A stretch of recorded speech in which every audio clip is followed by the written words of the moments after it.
Good afternoon, everyone, and welcome to today's webinar.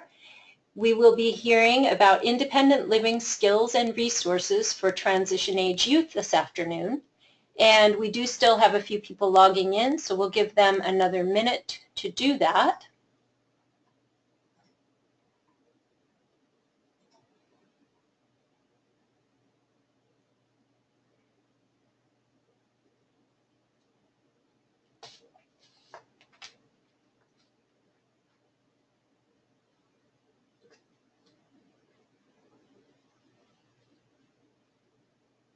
Okay.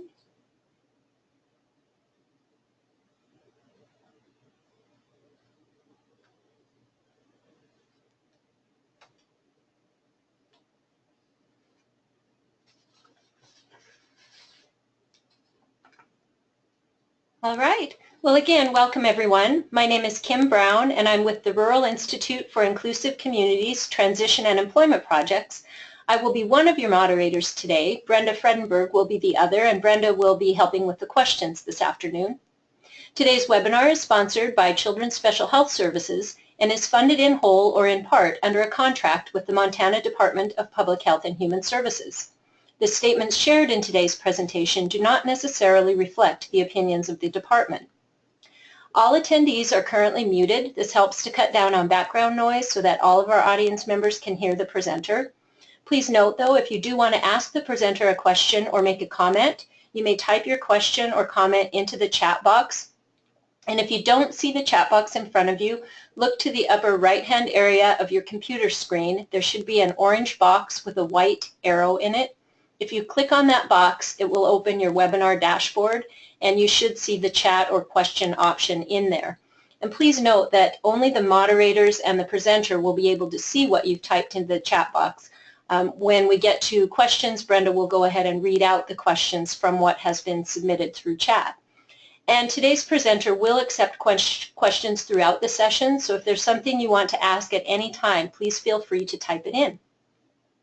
For those of you who requested Montana Office of Public Instruction renewal units when you registered, those will be emailed to you after the webinar, and that can take up to a couple of weeks to get those sent out.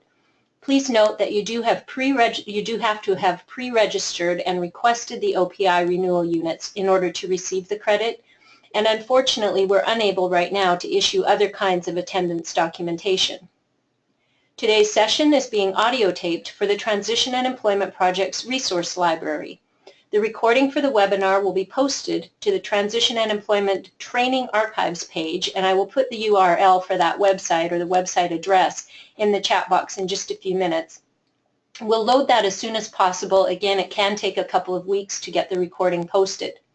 If you are interested in downloading the slides for today's presentation or also the resource that Cassie will be mentioning later on, those are currently available in the handouts section of your dashboard. So again, if you don't see that in front of you, click on the white arrow in the orange box. The dashboard should open up, and handouts are one of the items that you can select on there. We have the slideshow saved both as a PowerPoint and as a PDF document on there, and then we have a timeline that Cassie will be referring to as well. At the end of today's webinar, we will have a short survey that pops up on your screen. It's about 8 questions long, and we do go through all of those survey results. We use them to decide what topics we should address in future webinars, and we also use them to try to improve the service delivery, the webinar delivery that we offer. So please do take the time to complete the survey. We would really appreciate that. With that, I would like to go ahead and introduce and thank today's speaker. Cassie, we're really grateful to have you here with us today. Cassie Whiteman grew up in Whitehall, Montana, and attended Montana State University, receiving a degree in Health and Human Development. After doing AmeriCorps in Florida and teaching English in South Korea, she began working at Montana Independent Living Project, or MILP, in Butte, Montana. Cassie has been the Independent Living Specialist for over 7 years. She loves her job and counts herself extremely lucky to work closely with individuals to accomplish their goals, work toward increasing accessibility in the communities that she serves, and thinking outside the box to help increase social opportunities and connections, and also working with youth on finding their passion. She's a certified work incentives planner, helping individuals understand how work impacts Social Security benefits. Cassie is a board member for Silverbow Developmental Disabilities Council and the Associated Programs for Rural Independent Living, also called APRIL. Cassie lives in Butte with her husband John and husky Margot. They recently opened a store in Uptown Butte, 5518 Designs, where she's excited to engage youth in pre-employment transition services work experiences. And with that, I'll turn it over to you, Cassie. Thank you very much again for presenting with us today. All right, thank you so much for having me. So this is my first time doing a presentation like this, so I'll do my best to speak slowly and clearly, but if I am going too fast, please let me know. So I'm excited because independent living, I think, is one of the greatest resources available to people. And I know that not everyone is from Montana, so I'll try to keep it kind of broad, knowing that independent living really is similar across the board. So the overview is we'll talk about Centers for Independent Living, also known as CILs, and you may have heard that word before, so I'll be using the term CILs quite a bit. So Center for Independent Living. Then I'll talk about the services that are offered through CILs, and then last I'll talk specifically about how youth transition and CILs work together. So please feel free to ask questions as we go along. I may not know the answer to everything or how services are being done in your specific area, but let's have dialogue about that. So Center for Independent Living, the term Center for Independent Living means a consumer-controlled, community-based, cross-disability, non-residential, private nonprofit agency that is designed and operated within a local community by individuals with disabilities and provides an array of independent living services. That's a mouthful. To me, Center for Independent Living means advocacy and resource center for people with all disabilities. Cross-disability meaning we're not going to be experts on any one area through a Center for Independent Living, but we're happy to serve any disability. And so we'll talk a little bit more about what that might look like. Another misconception, I think at times, I get a lot of phone calls and people say, how many beds do you have? And Centers for Independent Living have no beds, no homes. We are that resource center to help find that housing for people. So the greatest benefit of Centers for Independent Living is that we are all over the United States.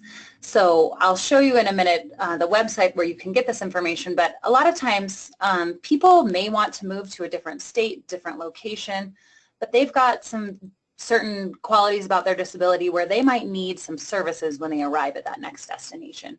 So the benefit is if I have someone in Butte and they want to move to Florida, I can figure out the area that they want to live. I can contact that Center for Independent Living and say, hey, what's the affordable, accessible housing in your area? Or what kind of youth services do you provide?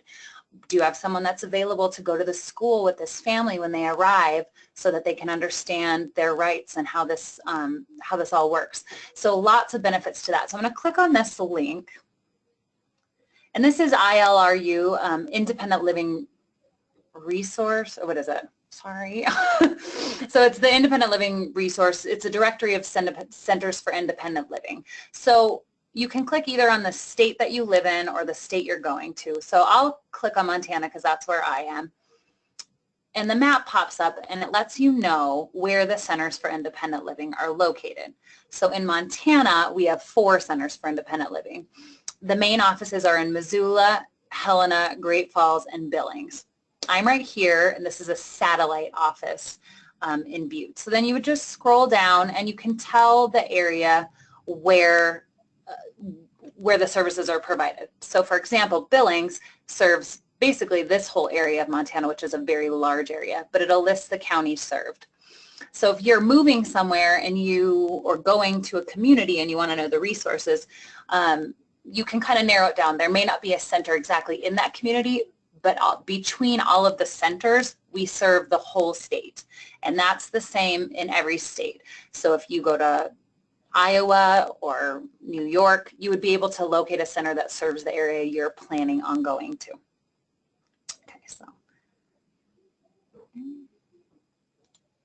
Okay, so this link is on here, and a lot of times you can email the contact on there if you have a question, calling the center. trying to figure out who can help you best is really an easy way to get the information you're looking for. So philosophy of independent living. So this one's about Montana, but I think really is generally serves all centers for independent living. Believe in the philosophy as a basic foundation from which we provide both consumer and community services. Independent living is based on the value that people with disabilities have the right to control their own lives, and that disability is a natural part of the human experience. So disability is the only minority population anyone can become a member of at any time. And so keeping that in mind, it's anyone can come across a barrier at any time. That's when you would call a center for independent living, because not everybody understands what does that look like when you acquire a disability, what services are available. It's a natural part of life. If you live long enough, you will have a disability at some point in time. So the key elements are it's consumer controlled. So we believe the consumer should set their own goals and take the lead in achieving them. I describe this as I'm your cheerleader. I'll do everything you need me to do to help you reach your goal, but I'm not going to do it for you. And through my time at this organization, I have really learned that that's when goals are achieved in the very best way. It means someone's ready to do them, but we're here to help, and it's awesome to know somebody's there. Self-help and self-advocacy. So the importance of educating ourselves and then knowing our rights and taking action on our own behalf. Not every person is a good self-advocate naturally. I mean, I know for my own self, it took a long time to understand that I could speak up for myself. So in that light, we work with people on understanding their rights, finding their voice, and then how does that look? How do you advocate for yourself in an effective manner? Because there are good ways to advocate, and then there are poor ways to advocate, which can actually cause you more barriers in the end. And if sometimes youth especially, I've found when I'm talking about self-advocacy, that's not a term that everybody knows. So advocacy is, standing up for yourself and knowing what your rights are so that you can get where you're going. Peer support is a really, really important part of independent living. We believe that we can learn from and support one another through the bond of shared experience. And I'll talk about this more when I talk about the services that centers provide, but that peer support I have found is the most profound thing that we can do for people, especially those of us living in really rural or frontier areas. There's a lot of people that are living with disability that don't know anyone that understands what it feels like to be living with this disability or living with these barriers. And so if we can match people up, getting people in the same room around the same table is so powerful. So inclusion. So we believe each person has unique ideas, talents, and contributions which are to be valued, and believe in equal access and participation for all. This is huge for independent living, and I'll talk about this off and on throughout.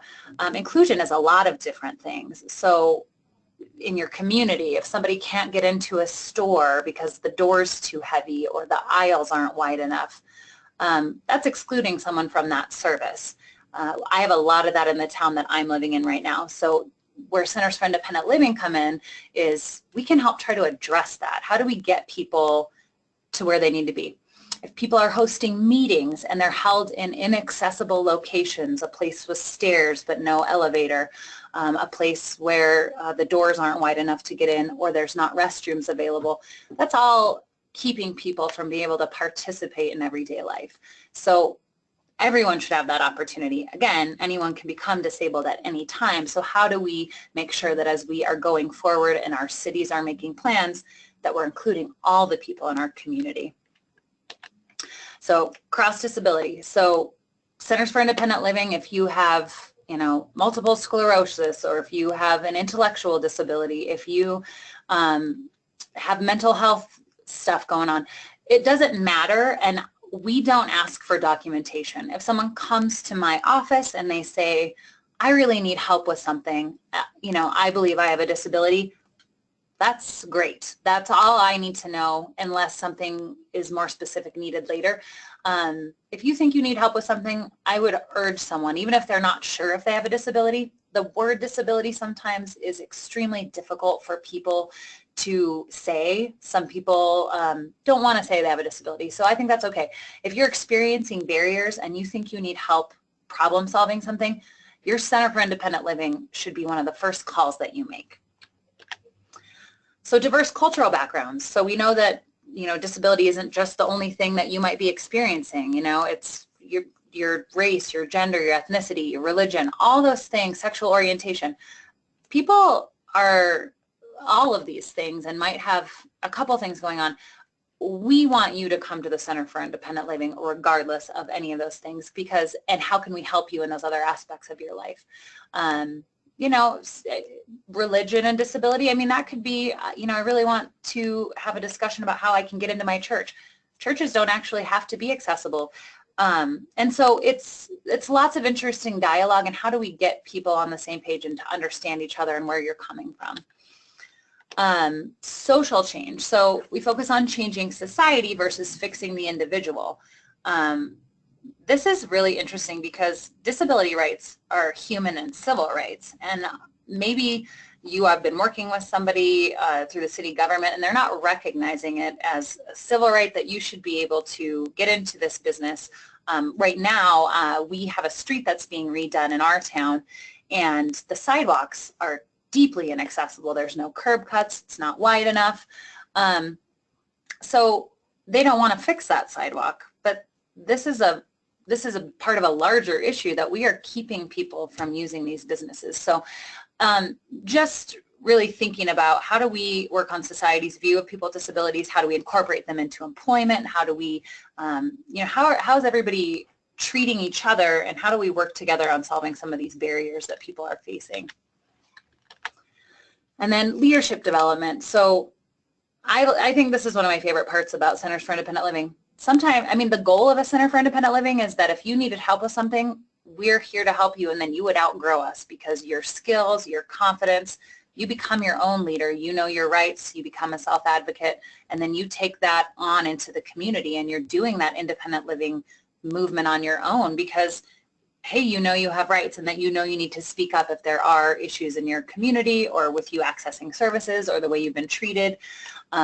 It's a really important part of Centers for Independent Living. And then rights and responsibilities. So again, I've had people come to me, you know, this person said this to me and it's not right.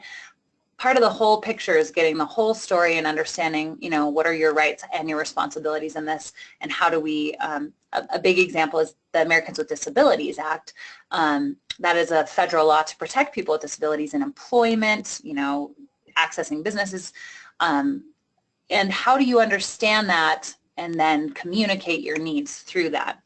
And then there are people have rights and responsibilities in housing. So if you were to have an assistance animal in your home, how do you access that? How do you have the right to have an animal living in your home if you need that for emotional support? So it's hard a little bit to describe independent living in any one specific way because it's a little bit of everything. So every Center for Independent Living has 5 core services that we are required to provide. So that's not going to change from state to state. Now, how those services are delivered will probably look a little bit different. Every Center for Independent Living has to have an independent living specialist, and that's what my job is. So I'll just kind of, as I go through this, it will kind of be from my perspective and how I have gone about it since my time working at MILP. So one of the most important services that we provide is information and referral. So we're kind of that one-stop shop for disability information. If you have questions about housing, energy assistance, the Americans with Disabilities Act, the ADA, assistive devices and equipment, employment, transportation, if you have questions about anything related to disability, you should definitely contact your Center for Independent Living. One of the issues is people don't always know that centers exist. So I think it's even more vital that when someone hears this information at all, if you come in contact with someone and they remotely mention that they might need help finding some sort of resource or information, to always refer them to a Center for Independent Living. as their first phone call, because we kind of consider ourselves a one-stop shop for information. There's nothing more exhausting for someone that is emotionally drained from either having a family member with a disability, or they've acquired a disability, or they've just run into a bunch of barriers, to then call somewhere and then have to call 7 more places to get the answer they need. So I always say, if in doubt, even if you don't know if it relates to disability and you need an answer or a phone number for something in your area, you should definitely call your Center for Independent Living and see if they have the answer for you so you don't exhaust yourself. Then some other things that we'll do is assist individuals in navigating the process of applying for government benefits. So food stamps, the SNAP benefit, Social Security, Medicare, Medicaid. Those are very complicated services, and if you've never had to use them in the past, contacting your center for support during that process can be a lifesaver for people. And I'll talk a little bit more about how we can partner with that in a few minutes. So again, self-advocacy. So we're committed to helping individuals take responsibility and becoming active participants in their own life. That does not happen overnight. So developing skills, we might offer classes, even meeting one-on-one with someone is a big deal. My favorite type of advocacy is someone contacting me and saying, hey, you know what, I have an appointment at the vocational rehabilitation office, would you mind going with me? It doesn't mean that vocational rehabilitation isn't treating them right. It just means sometimes when you go to an appointment, you need a second set of ears to help you understand what's being said, or maybe ask some additional questions so that you get the service that you're looking for. A lot of times people are going to these appointments on their own. They might be told no for a reason they don't understand. And having someone there with you helps you learn about self-advocacy and asking those questions. And I mean, we get phone calls from people who are being evicted from their housing and they think it's, illegal. We get called about education, attending IEP meetings, healthcare, lots of different paperwork, benefits, income, employment. So all of that. A lot of times people with disabilities have rights under the Americans with Disabilities Act in relation to employment, and how do you disclose your disability? Do you have to? How do you ask for an accommodation? This is a really good time to contact the Center for Independent Living to really talk about that and understand you don't have to tell someone you have a disability when you first apply for a job. Once you have been offered the job and accepted, if you then notice that you might need an accommodation, there's a process to go about that. So we kind of help people through that and help them understand, what does that look like to ask for an accommodation, and what are your rights to ask for an accommodation? Do you have to disclose your disability? Anything like that. And self-advocacy is a lifelong journey, and again, the goal is that if we're helping someone, that we work with them as long as they need, and then if they figure it out, they may not need us anymore, and that's the ultimate goal. So peer support. This is such a great program, and it's one of the core services. So every Center for Independent Living should have peers or people living with disabilities that are available for contact for people that are coming through the center. So it's mutually supportive. You want to talk to somebody who's lived with a disability and share those experiences. In our office right now, we have a peer group that meets once a month, and this is open to anyone in the community with a disability to come and visit. And, one of the peers just described it as a safe space to come share your joys and your struggles, and really just know that you're not alone. And the power in knowing you're not alone is significant. And then, some people have run into barriers that they've overcome, and then they can pass that wisdom on to somebody else. So right now we have 2 peers at our Center for Independent Living. Sometimes centers have lots of different peers, or they might be looking for peers. So if you have someone that that would be a really good peer, you can recommend them to a Center for Independent Living and see if the peer program is available for them to serve kind of as that mentor. The one-on-one stuff is really important. Sometimes we find that people just kind of wander into the office and they can have that one-on-one time with the peer. But then these small groups, and like we have the individuals, they don't want to just sit and talk about their disability. Sometimes they want to go out and interact in the community, which is the ultimate goal. So maybe we'll go bowling or go to a festival together.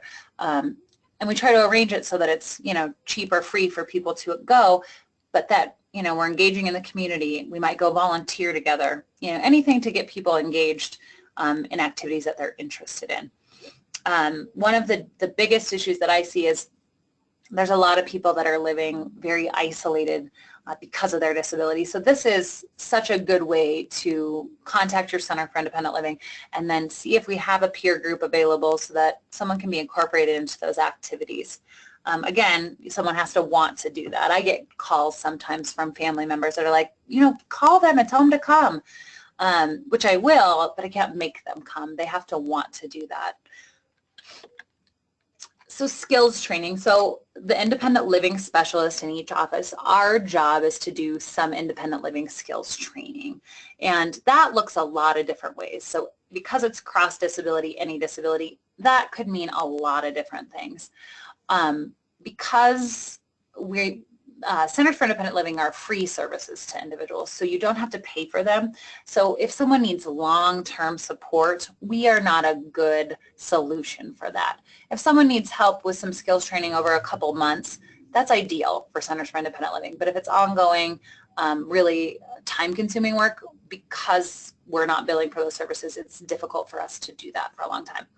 One of my favorite ways to do skills training is through classes. And so I think the Rural Institute and University of Montana have the Living Well with a Disability and Working Well with a Disability curriculum. And so those are done a lot of times through Centers for Independent Living. There might be a soft skills training, self-determination training. I did a healthy relationships class for individuals with intellectual disabilities, and it was really, really fun, and everybody got a lot of good information out of that. So it would be key to contact your center and see what kind of classes they offer, but know that if they don't offer something, it would be really appropriate for you to say, man, I was really hoping that you had, this service, and see if you can partner together to create either a curriculum around that or find something that we can do to address some of the needs on those larger levels. And classes are awesome because they really bring people together. They open up the dialogue for people to visit about other things outside of the curriculum, but just getting to know each other and then builds that friendship. So it's kind of that domino effect of goodness. And then the other part of skills training is, maybe learning how to apply for Social Security, learning how to budget, or, how can I get a new wheelchair through Medicaid. I have taught a lot of people how to ride the bus locally.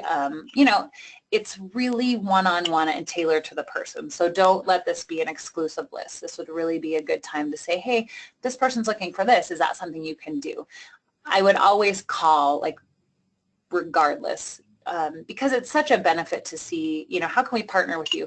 And maybe it's not super straightforward, but maybe it's that support role that someone needs. Let's see. Just quickly on this last one, a lot of times for me, I could probably help people apply for Social Security all day, every day, and so I don't do that. But what I do is send them out a packet in the mail about the process of Social Security, what information would be needed. And if they do need support, I will help them. And then I help them through the process. So it's, applying, but then people always get follow-up paperwork. So as the independent living specialist, I am a lot of times people's handwriting. That doesn't mean someone couldn't write, but I think we've all been in a place where we've received a huge packet of mail and been just overwhelmed and emotionally just fried that we cannot do that on our own. Independent living centers can kind of be that support person to help get through that paperwork that can be really daunting. So community service. So beyond providing the resources and empowerment, the overall work to promote acceptance and inclusion of persons with disabilities in the wider community is really important work. And I don't, no one else really has this ability in their jobs to go out and try to create systems change, and systems being community change. So like I referred to, we're getting this new road. I went to the sidewalk and I'm like, you can put curb cuts here. This is still not going to be a wide enough sidewalk. So then I had to contact Montana Department of Transportation and alert them to this issue. to which they say, you know, we can't, there's a storm drain there, lots of excuses. So part of this systems change is that we can't put storm drains over humans. And how do we have that conversation with our city when we're making large-scale changes? We need to do better by the people living in our community. So not just settling for curb cuts, because curb cuts do create access, but if you put a curb cut, and for people not familiar, just that cutout on the corner of every sidewalk that allows you that smooth transition. We can put those in places, but then if a sidewalk is not wide enough to support that, we haven't done our best work there. So just last week in Montana, the Centers for Independent Living gathered together in Helena, our state capital, and you know, there's lots of things in the legislature about what's going to happen, you know, with our budgets and what's going to happen with the services for people living in Montana. So we gathered, and that was a social action that we did. So we had signs, we were in the rotunda of the Capitol building, and we talked to the representatives about what can we do to protect the services that are keeping people in their homes. Because the ultimate goal at the end of the day is everyone should be able to live in their home in the community they want to with the supports needed. It's more expensive to put somebody in a nursing facility than it is to keep them in their home. And so if at all possible, that's where people want to live. How do we keep those services in place so that people can continue to live in their homes? We also can partner with schools and businesses and different community organizations to get other social actions that help preserve services for people with disabilities. So creating an environment for people with disabilities is, okay, that's more accessible. So I've referred to that. A lot of times it might be public attitude as well. So Centers for Independent Living can go out and do presentations about people first language. If you're not familiar with that, you know, we're not calling people handicapped or that autistic person. You know, we're saying things person with a disability, putting them first. They're a person before their disability. And so how do we use language to treat people with respect? And sometimes there's a lot of education that goes along with that. So how do we help the community? How do we help a business understand what their responsibilities are? And just making sure that, for example, if someone goes to the Office of Public Assistance and they need to apply for benefits, if they can't get access to that, or because maybe they're blind, they can't read it, how do we make sure these systems are doing better by people by creating accessible formats in the documentation that they're handing out? And then again, physical designs and features. If you are in a community and you notice a barrier, maybe something, a business has stairs to it and you think they should have a ramp, or maybe they have a ramp but it's too steep. This would be a really good call to a Center for Independent Living so that they can help address that. And we go about that in a lot of different ways. A lot of times it's going to the business first and having that discussion with them and seeing if they will write it on their own first. And if they're not, you know, how do we engage in the larger discussion? You know, and if somebody really does not want to comply with the Americans with Disabilities Act, the Department of Justice is the arm that kind of helps push some of this stuff forward to help make sure we have access for people living with disabilities. So systems change, it's really similar to what I just talked about. You know, self-determination is a big part of that. So if somebody, if a person in the community comes to me and they want to see a change and that's what they want to do, it's so much better to try to get change accomplished. I can advocate for people all day, but if I'm not living with that certain disability that I'm finding a barrier, a lot of people don't necessarily want to listen to that. But if a person living with that disability is able to go out and have that discussion, there's a much greater impact on systems change. And again, your Center for Independent Living is working, you know, tirelessly to make sure legislation and policies are in place and they're properly enforced and administered. So right now we're in the middle of this legislative session, so that entails people from centers going up to the Capitol and having those discussions and staying in touch. In Montana, and if you live in Montana, you can sign up for the Action Alert System. That's on Summit Independent Living's website. That just kind of alerts you to what's going on and how how you can stay involved in that process. What do you need to write? When are the times you need to write to your legislator and let them know what's going on and how that impacts the people that we're working with. So the other things we do, we attend conferences and symposiums. There are two organizations, I'll talk about them later, the Associated Programs for Rural Independent Living and the National Center for Independent Living. They host national conferences, and anyone can go to these conferences. They are a gathering of people with all kinds of disabilities from all over the United States and sometimes even further, and that really helps move larger systems change movements forward. So transportation is an issue on a wide scale. Especially in rural and frontier areas, people don't have the transportation they need to maybe get to work or night or weekend service. So these conversations are happening on a national level as well. And so when we gather at conferences, we are able to really try to address some of the needs that we're seeing on a national level. So there's task forces and committees. So through the Centers for Independent Living, this is in Montana for sure, and I don't know if they're doing it in every state, but there's a community-based living task force. That whole goal is, how do we help keep people in their homes? So that ranges from educating people about the concept of visitability.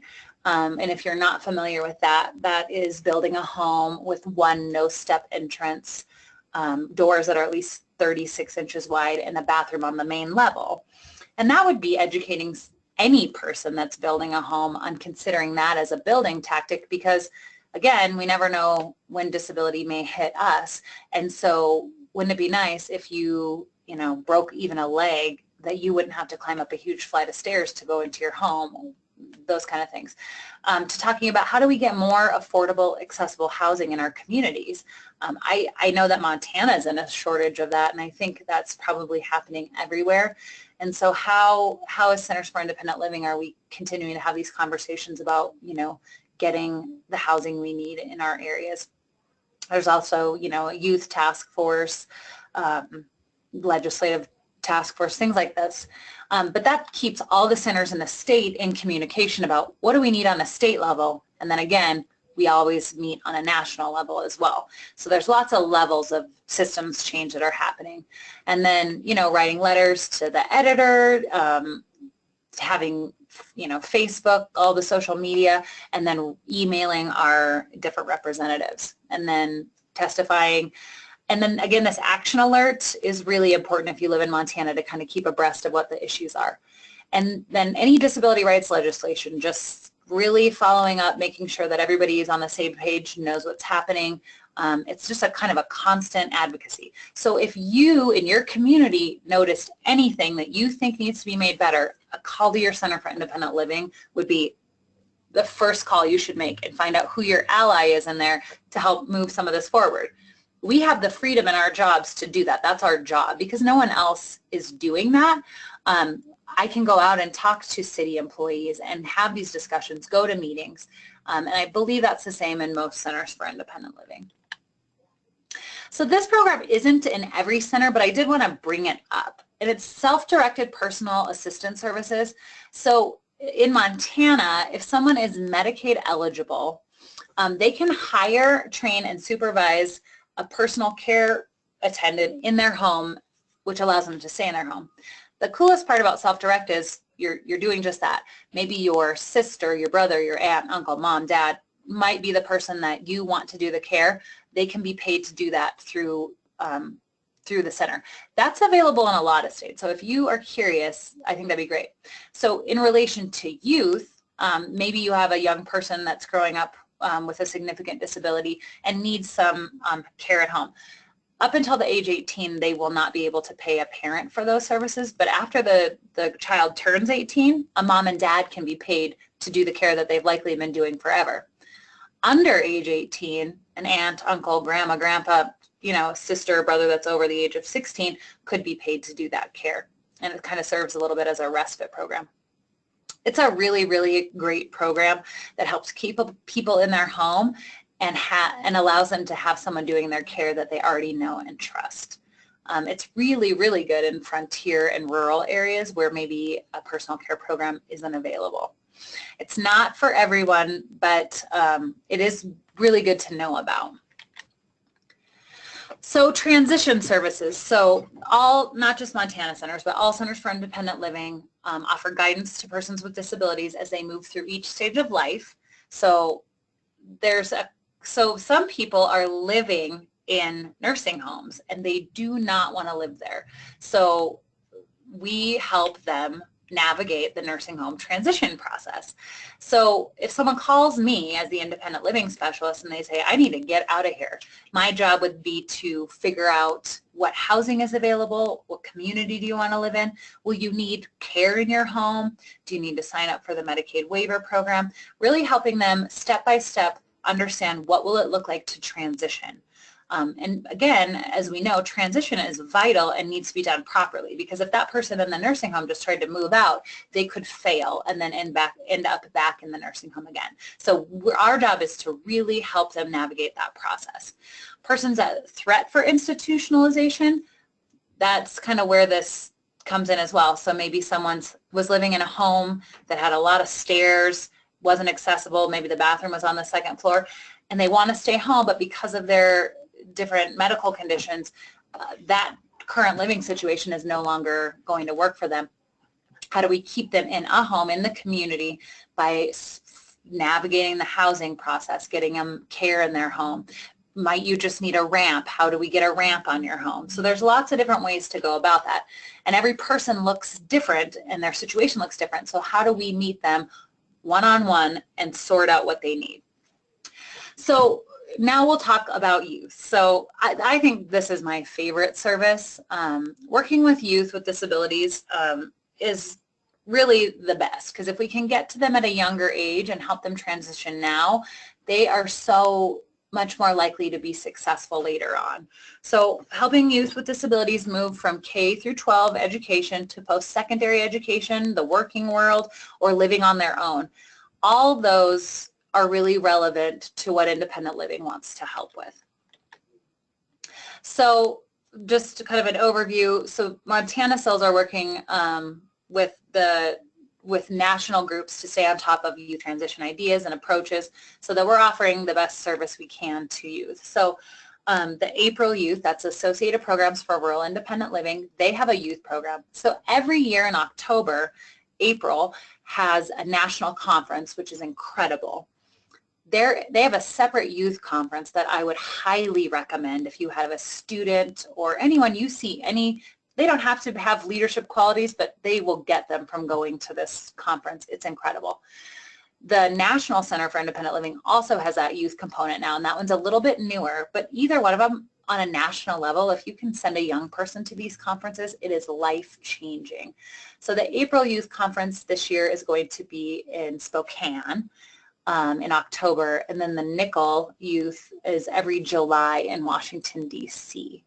So those are both links to those websites so you can get some more information. And then in Montana, we have the Montana Youth Transitions. That's a link to that website as well. So that is kind of a guide for parents, teachers, what do I need to be thinking about? What resources do I need? That's a whole guide for you to get online and kind of see, where am I at? What do I need to do? Out of the Montana Youth Transitions group, we have regional transition groups. So I'm going to go over a regional transition timeline that we made as part of our goals.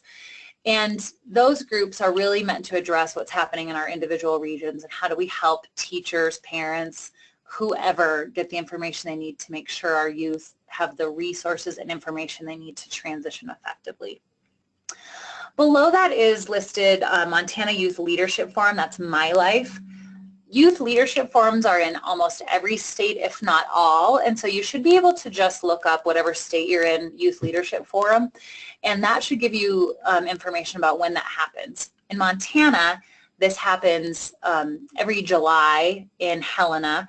About 20 students from around the state that apply are selected, and they go to Helena, and they are just exposed to all types of leadership opportunities. They get to engage in lots of fun activities. They get to stay on the campus of Carroll College, and it's really, really life-changing for them. So that has been a really incredible service that we have in Montana. So I do believe that the application has closed, but you could always contact them if you're thinking of a student that you know. They have to be freshman to senior, and I think you could be graduating this year and still attend, but it's definitely worth looking into. And then local youth activities. Call your local center and see what they have going on with youth. So for me, I have Youth in Motion is what I call my youth group. And we meet once a month and we do just different activities, and we try to think outside the box. But what we're doing is we're gathering. And as we gather, we might do cooking, we might have a fun game night. I'm getting to know those youth that are in that transition phase. And so I get to have those conversations with them about their dreams and what they want. And so through that group, they're engaged, they're meeting other people, and it's preparing them for transition. In Missoula, they have YODA, which is, oh, I forgot it now, but that's their youth group. And then they have this program called BASE, and BASE is its own separate space that is really a new concept where it's incorporating the youth into just a big community setting. So not only is it for youth with disabilities, but then they're having adaptive yoga come in, they're having comedy night, and it's open to the whole public. So it's just really making sure it's not separate services, it's just integrating the youth into the community and getting them familiar with the activities. This is new, and it's happening just in Missoula, but I think it's a really good concept that people could move forward with. So youth transitions begin as soon as a disability is identified. So if you have a young person and, age 3, they're identified as having autism, you want to really start thinking about what that looks like for you to get the services your child needs or the student needs. And whenever it's identified, to really start addressing it, because the sooner people can get in and have the services they need, the better they're going to transition. There's nothing more traumatic to a youth than going to high school every day or going to school every day, and then all of a sudden they graduate and they don't have that anymore. And so how do we get them so that that transition is smoother and it moves them either into the working world, a volunteer opportunity, something so that they're not left, stunned that this has happened. And we see it time and time again. The most important thing that's happening right now, and I'll just wait for a sec, is vocational rehabilitation has pre-employment transition services, and those are happening all over the United States. Those services have made the most significant impact on youth in years. It's just totally transforming what transitions looks like. If you know a student and they're not signed up with vocational rehabilitation, I would urge you so much to get them on that list, because the impact it has on them is great. It is so exciting, and it has lots of possibilities. So I mentioned earlier we did a Region 4 timeline through our Montana Youth Transitions thing. So one of my favorite quotes is, "Transition is the passage from one stage of development to another. For young adults with disabilities, this transition stage is critical to the rest of their lives, and it requires preparation." And so this is why we created this timeline, and you do have this attached. It's in a Word document so that you can change it. So you might not be from Montana and these organizations may not exist there. You could change them to fit whatever services you have. So I kind of use this off of a different guide I found online, but really starting 18 months up to 21 years old. And we know that you're not fully transitioned at 21, but these are the kind of highlights we need to be working on when they're young. So I'll just kind of quickly go through this as a discussion point. So if a disability is identified, in those young ages, look for those early intervention services. So in Montana, that might be family outreach, maybe not all of Montana, but my area. And then get a diagnosis for your child. These are just important for when they get to school and how's that going to look as they get older.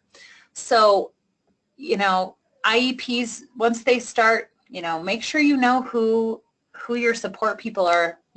There's excellent teachers in the world, but also it's good to have outside advocates to be involved in this conversation as you go along, and understanding, what your rights and responsibilities are through an IEP.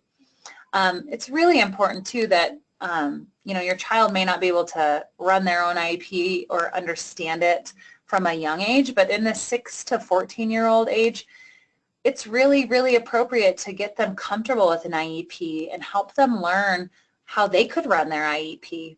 I know a lot of kids that term just brings fear in them and they don't want to go to it, and it's just a table that they sit around and everybody talks about them. How do we change that conversation so that it's empowering and that the student's taking control of what their future is?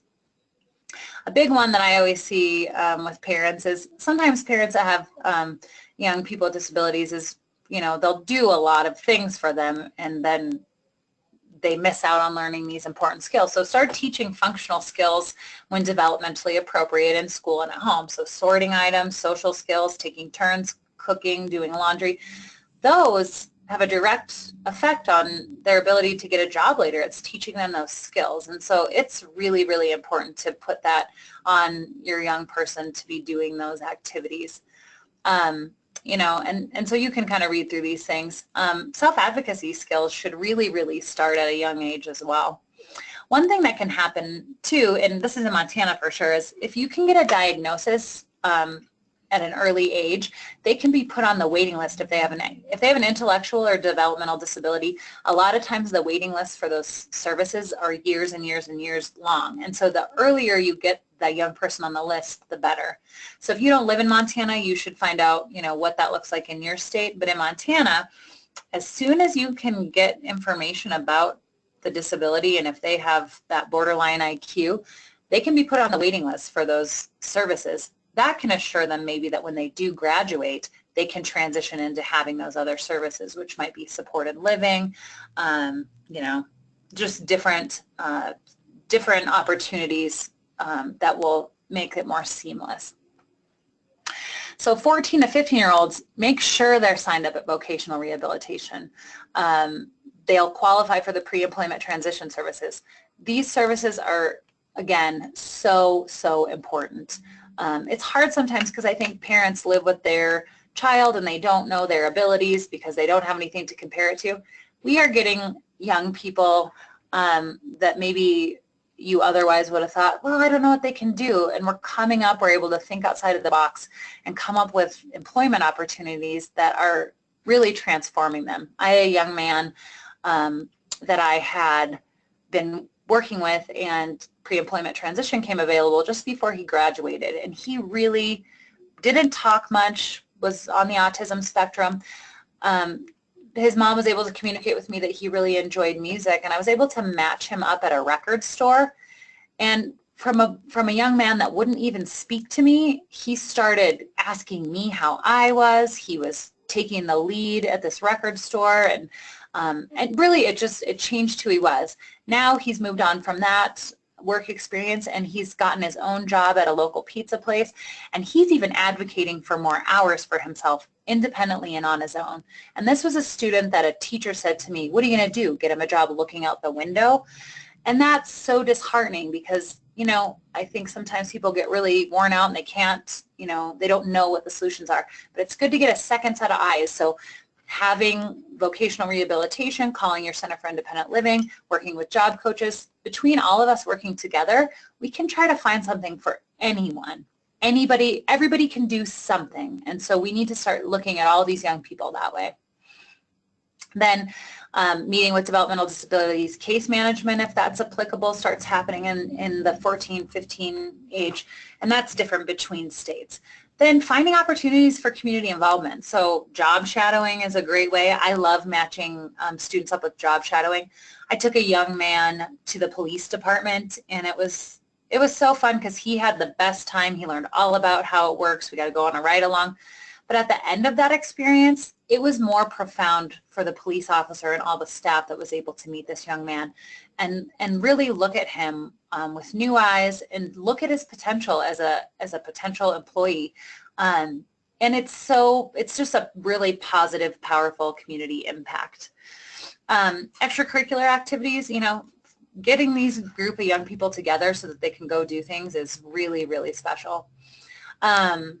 And then keep working on those functional social skills. That should be happening all along. So sending your young person into the grocery store to pay for something independently, letting them always order off the menu themselves, going shopping, taking public transit, planning a menu, learning about hygiene, budgeting money.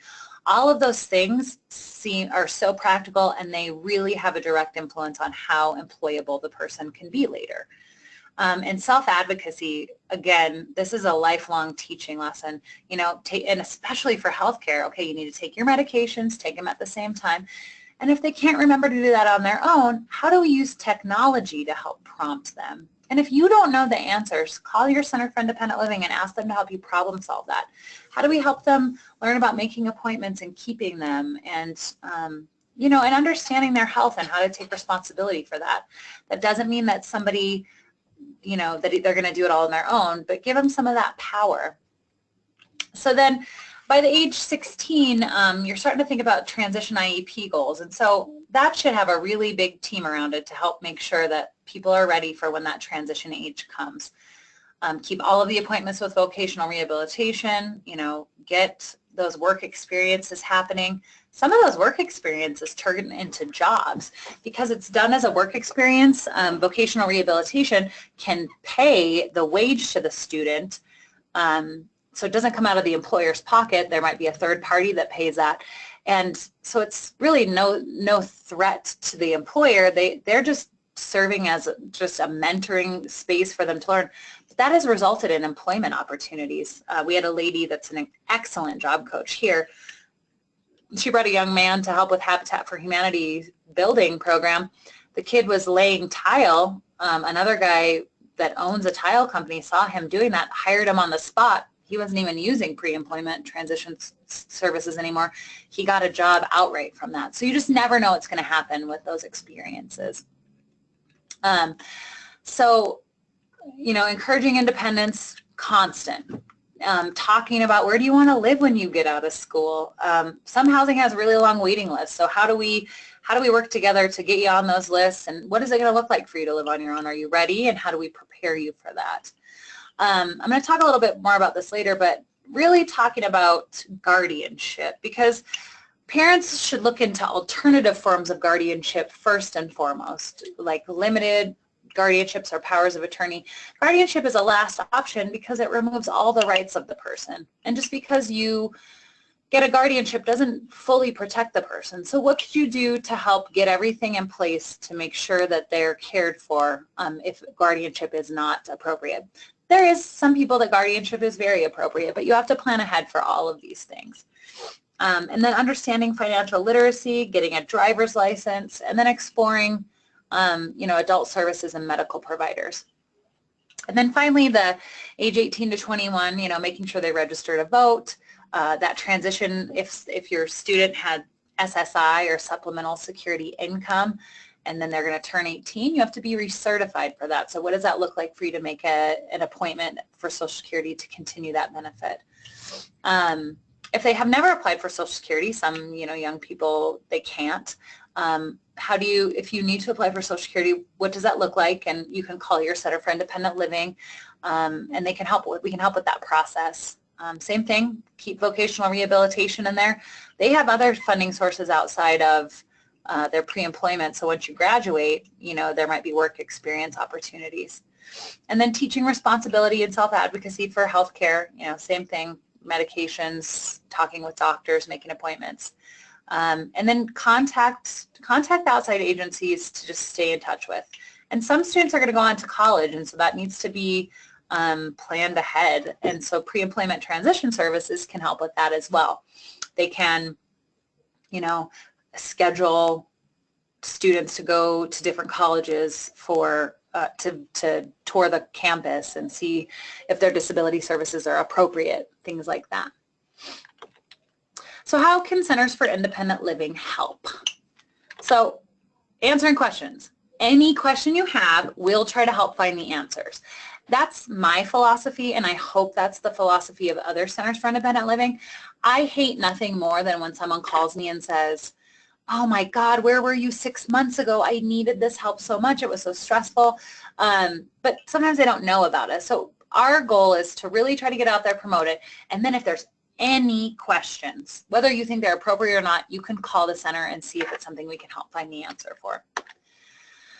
Help navigating the different systems. So as a parent, as a student, you're not going to understand Social Security necessarily, or you're not going to understand how your Medicaid works, or you know, what does it look like for me to go to work, and how do I report my wages? That is such a big deal. So students that are going to work, or individuals, you need to report your wages every month to Social Security by the 6th of every month. But if you don't know that, or you're not doing that in a effective or proper way, that can result in overpayment. So getting that information and figuring it out. What does it look like for me to sign up for Voc Rehab? How can they help me? Can you go with me to these appointments? Those are all different ways we help navigate the systems. If someone has an intellectual or developmental disability, we can go to the appointments with their case managers as well. Just because you have an advocate through your case management may not mean that they're the best fit for you. And so if you need some outside help, Centers for Independent Living can always help be an outside advocate. So we can attend meetings. I get invited to IEP meetings, vocational rehabilitation meetings, Social Security meetings. I had a gentleman who contacted me, and he desperately needed a Social Security benefit. But when he left the Social Security office, he said he felt very suicidal, that the things that came up for him in there and the way he was treated made him never want to go back in there, but he needed that service. And so how do we help people navigate their rights through the system? So I always find that if someone goes with you to a meeting, you're going to be treated with more respect, you're going to have a second set of ears there, and you're likely going to get all the information you need. And so I go to those meetings because I think they're some of the most important things Centers for Independent Living can do to just support somebody. And then, like I said before, I am people's handwriting. So that help with paperwork is enormous. It is so helpful for people to just sit down across from me and I ask them the questions. Because if they get a packet of paper and they have to look at that and try to fill it out, they shut down. And so call your Center for Independent Living. If you get them and you just can't even look at them, we can read through them with you and help you really understand what you need to do, what are the next steps, what are your timelines, and that's our job. And the best part too is sometimes people with mental health or intellectual disabilities, they have case management, and so they don't really need a Center for Independent Living. We kind of fit in that category of everybody else. So if somebody fell through the cracks because they, you know, have a bad back or they have MS or things like that, we're their contact. They don't really have anyone else they can call. Sometimes through your doctor you'll find somebody, but we're that outside agency that can go. I have a lot of freedom in my position. I can go meet you somewhere. If you need me to come to your house, I can do that. It's really meant to just support that person so that they don't cause an extra barrier to themselves and potentially lose their housing or, you know, end up in a position that they shouldn't be in. So connecting students with social opportunities and educational, all of those things. Connecting students is one of the biggest things. What I like about Centers for Independent Living as well is maybe there's not a youth group in your area, but a center could help figure out what do we need to do to get that started, or what is a need that we're seeing through this high school that we can meet.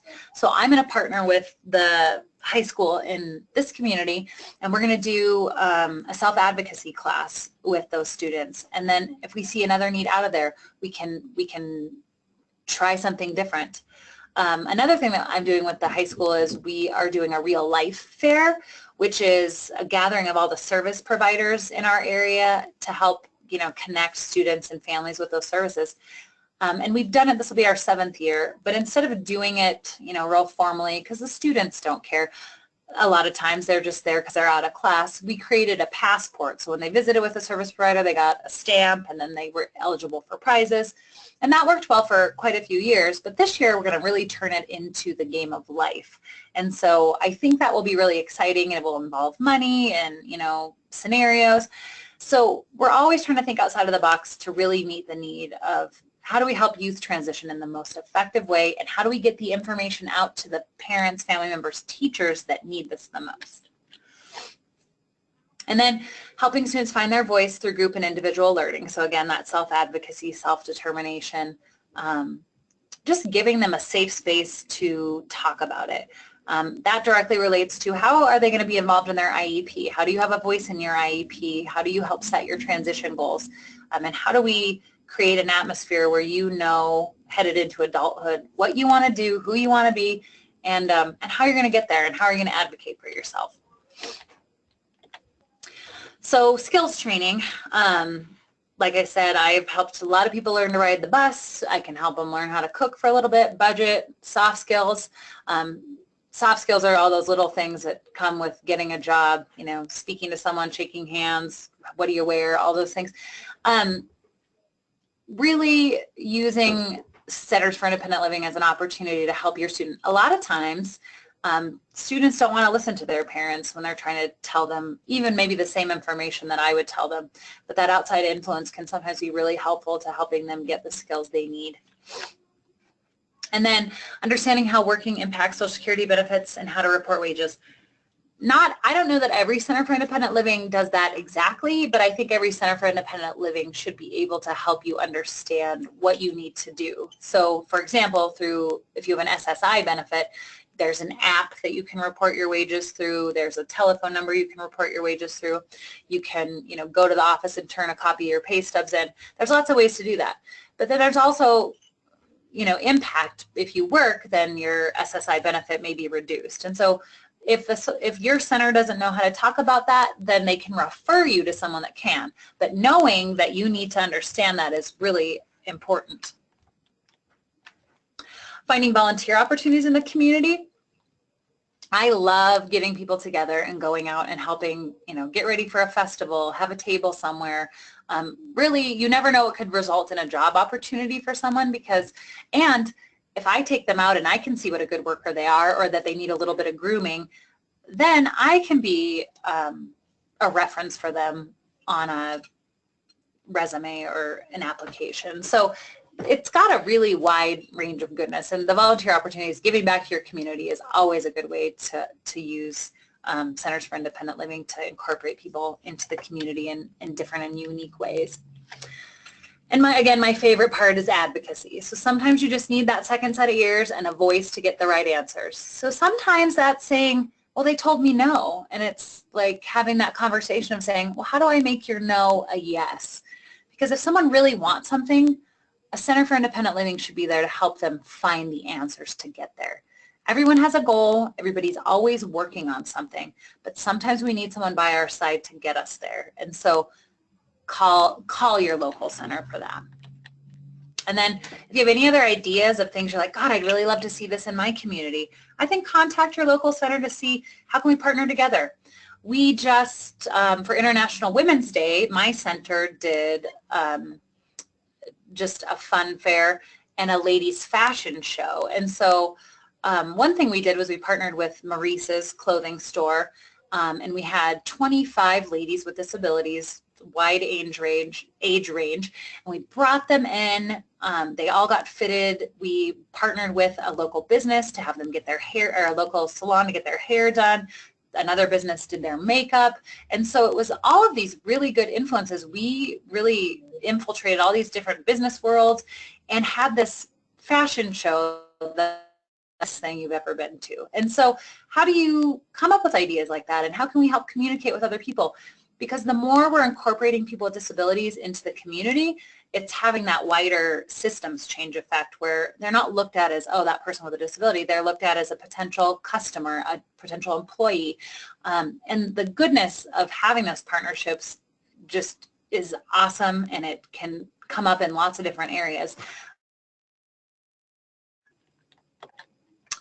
So is, can my child work, and can they live on their own? It's hard, I think, sometimes when either a teacher or a parent is looking at a child in a certain way and they haven't really been able to see anyone else be successful in working and living on their own. So centers are a really good way to do this, because I go to a lot of vocational rehabilitation appointments, and I know what people are doing for work, and I know their level. And so if I can confidently say to a parent, yeah, your child can work, that's a huge impact. So how do we work with them on that?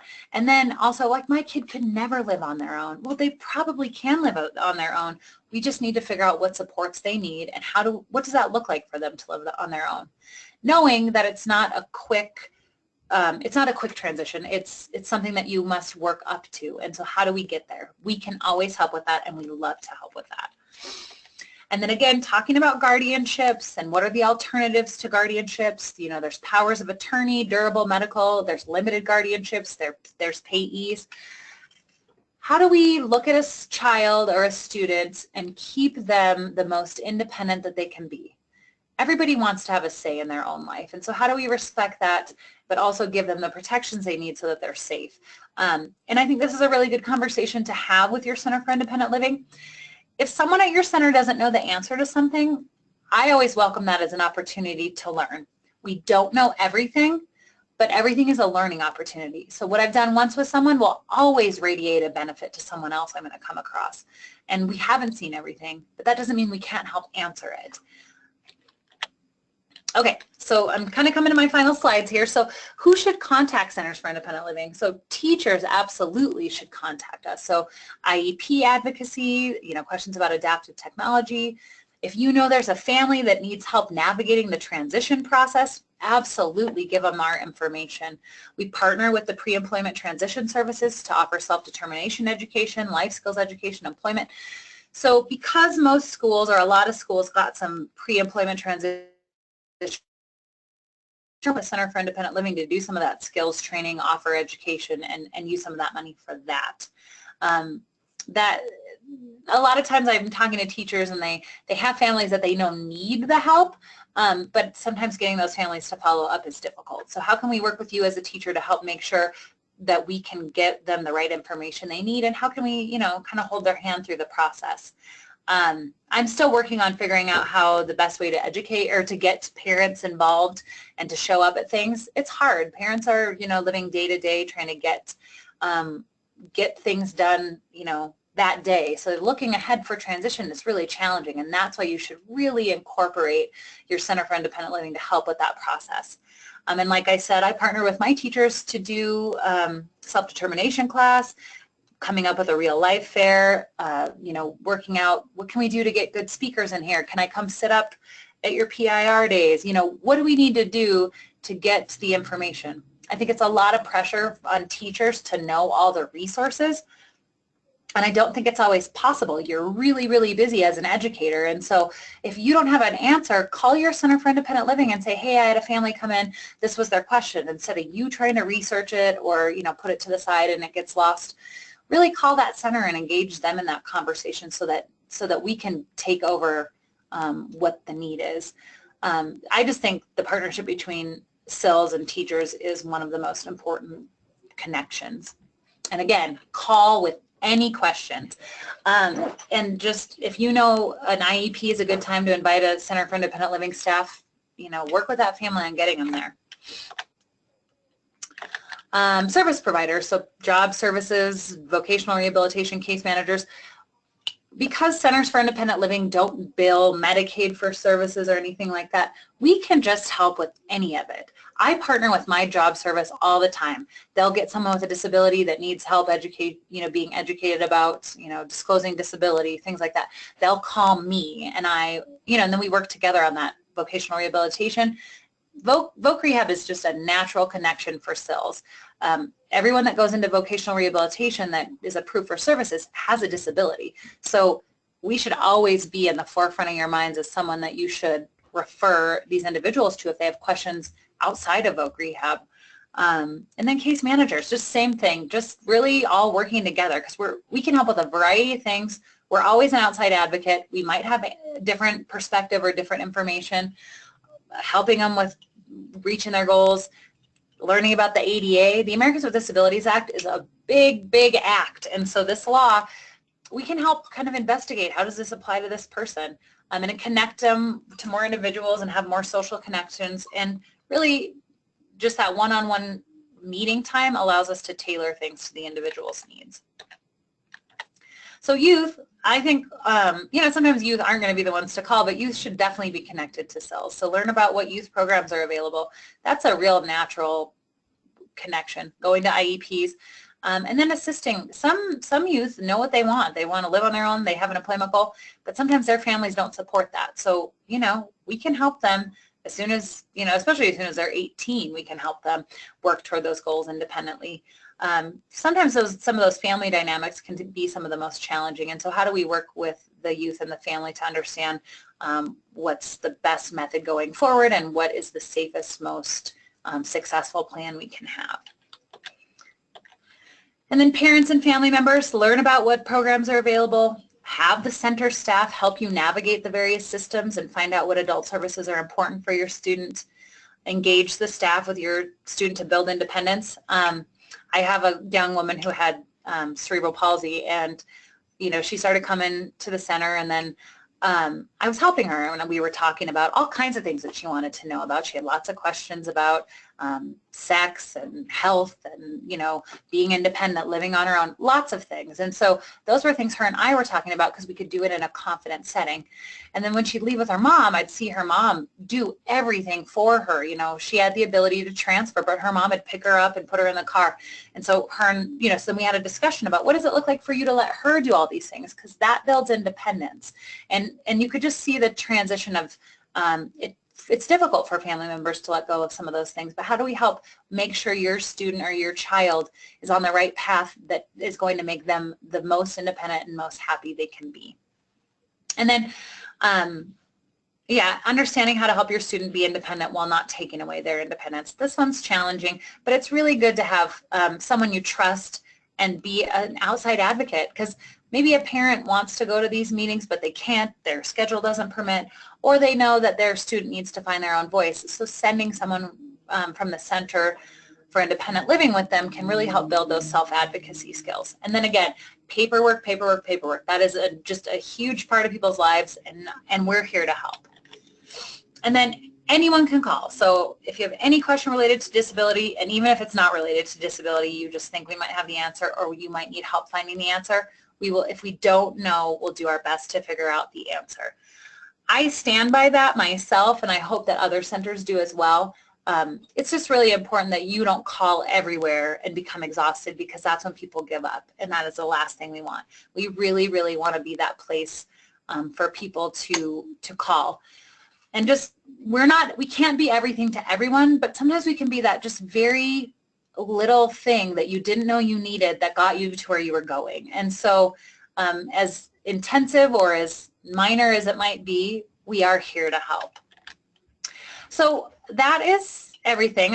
Hopefully it wasn't too confusing or overwhelming, but anyone is welcome to email me if you have questions, and that's my phone number as well. If you need help finding where your nearest Center for Independent Living is, or if you need help finding a contact, I would be more than willing to help figure that out. And then I'll take questions now if anyone has any.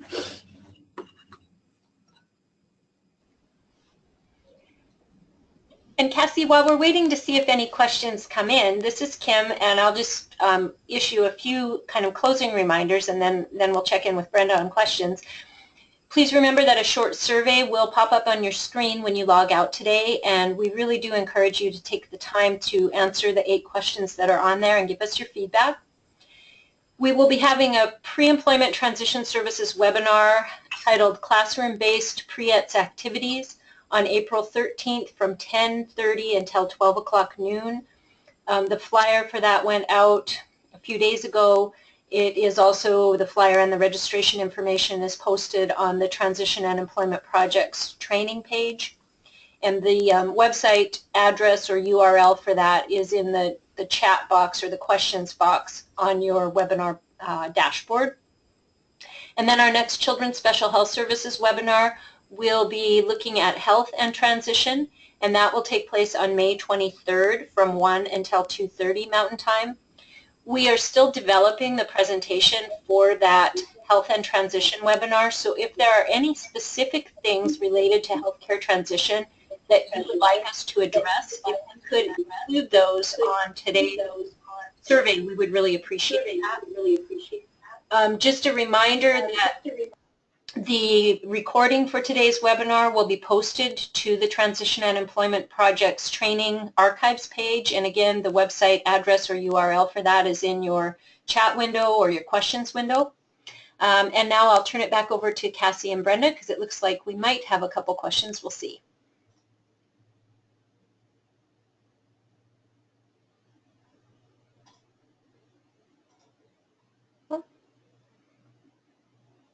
Guess we don't have any. Last call for questions? All right. Well, thank you so much for all of the information that you shared today, Cassie. This was fantastic. I've learned a ton about what the CILs have to offer and what you do. Thank you to all of our audience members who took time out of your day to participate today. Thank you to Brenda for being the co-moderator. I really appreciate your time and energy. And I hope that you all have a wonderful afternoon. Thank you. Thank you.